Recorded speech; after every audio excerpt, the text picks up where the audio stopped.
This is a sworks Tarmac SL8. This is a nut spec. Let's dive into it. So the Tarmac SL8 is one of the best race bikes around at the moment, out and out. It is an all-rounder. The Tarmac used to be specialized lightweight bike. They've combined it now and it is now super aero but still lightweight.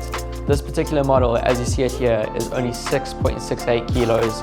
So currently under the UCI limit. So as with everything else on this bike, super high spec group set. We have got Sram's red axis group sets on this. This is the E1 version, so their latest spec. And to be honest, I really like this cassette and chain combo on this bike. I think it really matches with the frame with just this little bit of like color pop. It's got this sort of reddy colors in them. The other thing that is quite nice about this is on the crankset, you have got a power meter that's built in. It is built into the chain rings on this, and that means you're going to get super accurate power numbers on it. The other thing about this latest Sram Red group set is the shifters, and in particular is the brake levers. Now, Sram have really refined these and they've got this super light feel to them, so when you're pulling the brake levers, you supposedly only need one finger and you do have this super light stroke to it, so it is just such a nice feeling to them. The hoods, they've also changed the shape on a little bit, so they are really comfortable when you're doing your long rides.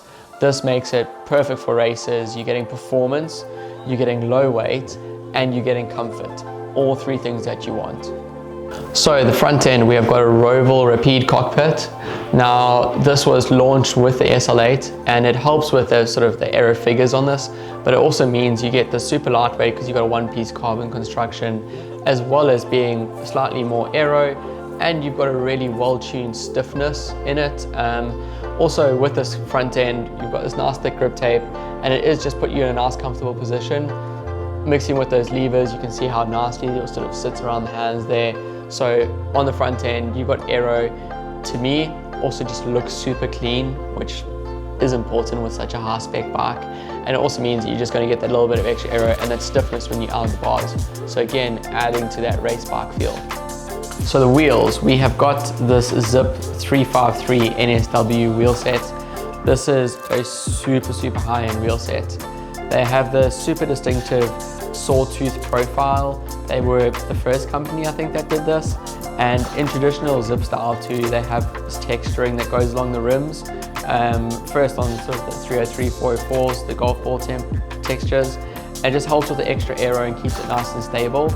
Also with this, you've got 35 to 40 mil deep wheel, and an internal width on these is 25 mil hookless, which means your tires sit really wide on this.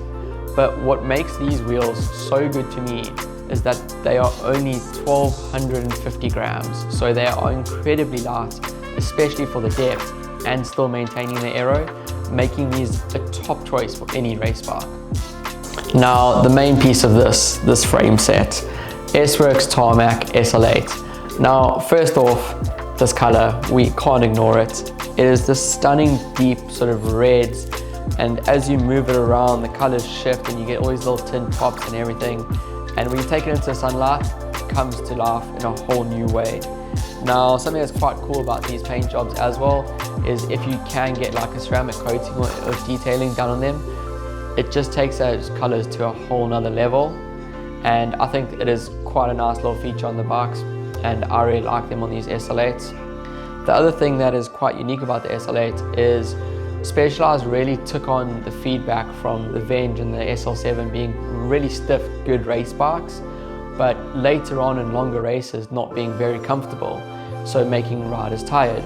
What they did about that is they actually added compliance. So when we look on the rear end of the bike, it's still quite slim, everything's quite slender.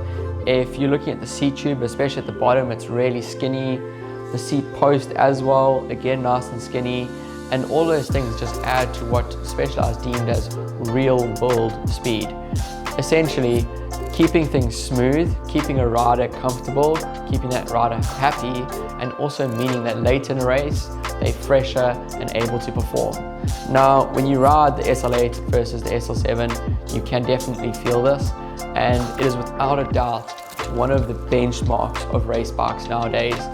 And to be honest, its performances in the World Tour and on local scenes definitely back that up. It has numerous wins, and when this launched, there was so much hype around what the Tarmac was going to be, where they're going to bring back the Venge, where they're going to do this, where they're going to do that. And I think Specialized really delivered with the SL8. For me at the time, it was my ultimate dream bike. And to be honest, paired with these zips, these were my ultimate dream wheels at the time. The Sram red group set wasn't out, so it couldn't be the full build, but this is pretty much how I would have spec'd it out if I had all the money and unlimited resource. This is a racer. Yes, you can make some fancier things with certain bits, but this bike is about performance, it's also about reliability, and about being able to do things constantly over and over again in known metrics. So for me, this bike is definitely a 10 out of 10. Now, this SL8 Tarmac is on the website. We have loads of Tarmacs and other bikes. So if you're interested in a high performance road bike, go check out cyclexchange.co.uk.